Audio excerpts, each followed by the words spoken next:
1990. SNK sort une console à 650$. Les jeux entre 200 et 300$ pièce. Tout le monde pensait que SNK était devenu fou. Les concurrents riaient. Personne n'achèterait ça. Et pourtant, les gens se sont battus pour en avoir une. Bienvenue dans l'histoire de la console la plus excessive, la plus arrogante et la plus géniale de l'histoire du jeu vidéo, la Neo Geo AES. Pour comprendre la Neo Geo, il faut d'abord comprendre SNK. La société est fondée en 1978 à Osaka au Japon. Au départ, SNK fabrique des machines à sous et des jeux d'arcade classiques. Ikari Warrior, Athena, Psycho Soldier. Des titres qui tournent dans les salles d'arcade du monde entier. Mais à la fin des années 80, un homme va tout changer. Takashi Nishiyama. Il avait quitté Capcom, où il avait créé Street Fighter. En arrivant chez SNK, il propose quelque chose de radical. Une seule plateforme hardware qui servirait à la fois dans les salles d'arcade et dans les salons. La même carte mère, les mêmes jeux. L'arcade pure à la maison. SNK abandonne tous ses autres systèmes pour se concentrer sur ce projet unique. Tout ou rien. Le projet Neo Geo était né. Le 26 avril 1990, SNK lance simultanément deux machines.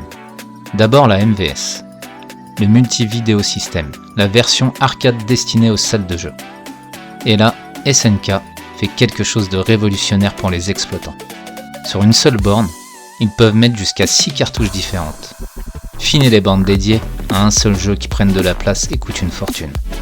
Un seul cabinet, 6 jeux, des cartouches interchangeables. Tu veux changer de jeu ? Tu swaps la cartouche, c'est tout. Pour les salles d'arcade, c'est une révolution économique totale.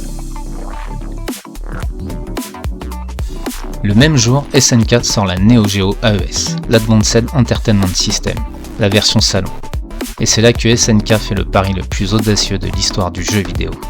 La Neo Geo AES est strictement identique à la MVS arcade. Même processeur Motorola 68000, cadencé à 12 MHz. Même puce graphique capable d'afficher 380 sprites simultanément et 4096 couleurs à l'écran. Même puce sonore Yamaha avec 15 canaux audio. Les jeux sont exactement les mêmes qu'en arcade. Pas de version dégradée, pas de compromis. L'arcade pure, même chez vous, dans votre salon. Au départ, SNK ne voulait même pas la vendre au grand public. Elle était réservée aux hôtels, bars et restaurants en location. Mais la demande a été tellement forte que SNK a changé d'avis et fixe le prix à 650$. À une époque où la Super Nintendo coûtait 199$ et la Mega Drive 189$. SNK assumait totalement. Cette console n'était pas faite pour tout le monde. Elle le savait. Et elle s'en foutait. Mais une console ne vaut rien sans ses jeux. Et là, SNK frappe très fort. Fatal Fury. Le jeu de baston qui lance la légende SNK. Art of Fighting. Des sprites énormes, des effets de zoom jamais vus. Des dégâts visibles sur les visages des personnages en temps réel.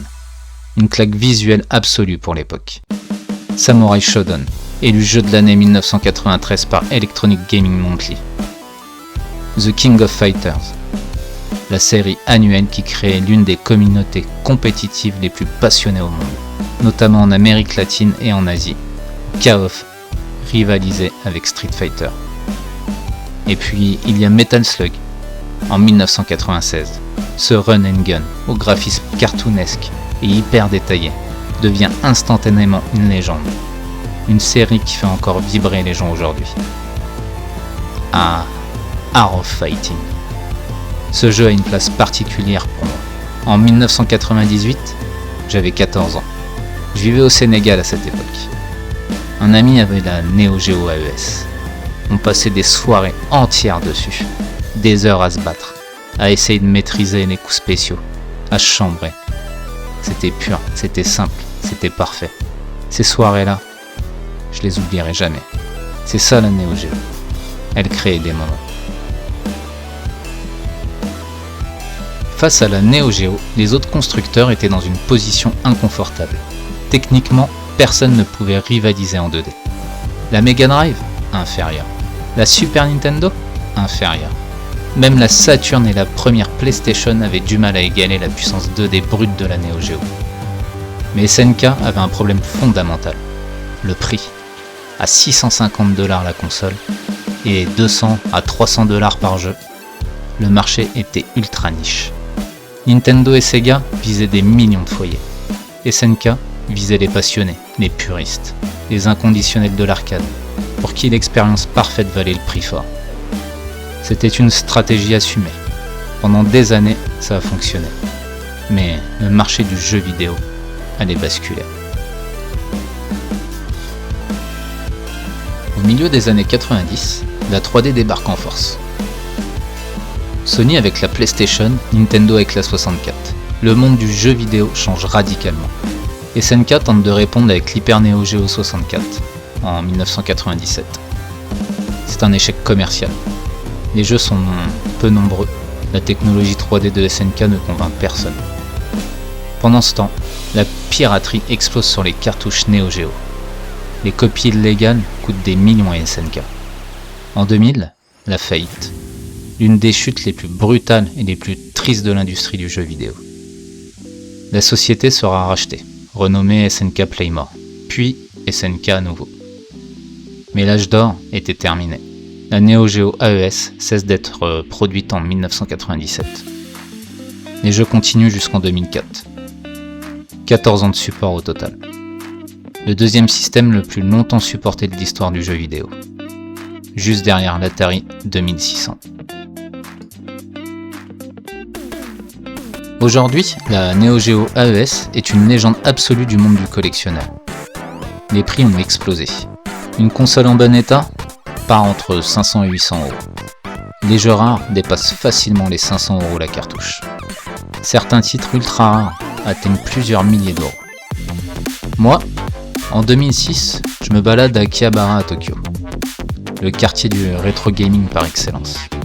Je rentre chez Super Potato, et là, une Neo Geo CDZ, quasi neuve dans sa boîte, 90 €.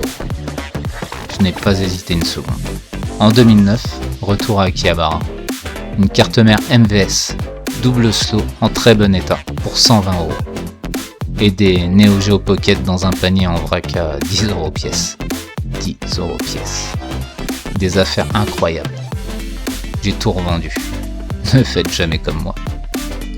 Aujourd'hui, tout ça vaut facilement 5 à 10 fois le prix. La Neo Geo n'avait pas besoin d'être la console la plus vendue pour être une légende. Elle a choisi l'excellence absolue plutôt que la démocratisation. Et l'histoire lui a donné raison. Je suis Akiba Pixel. Les pixels ont une âme. Abonne-toi, l'aventure continue.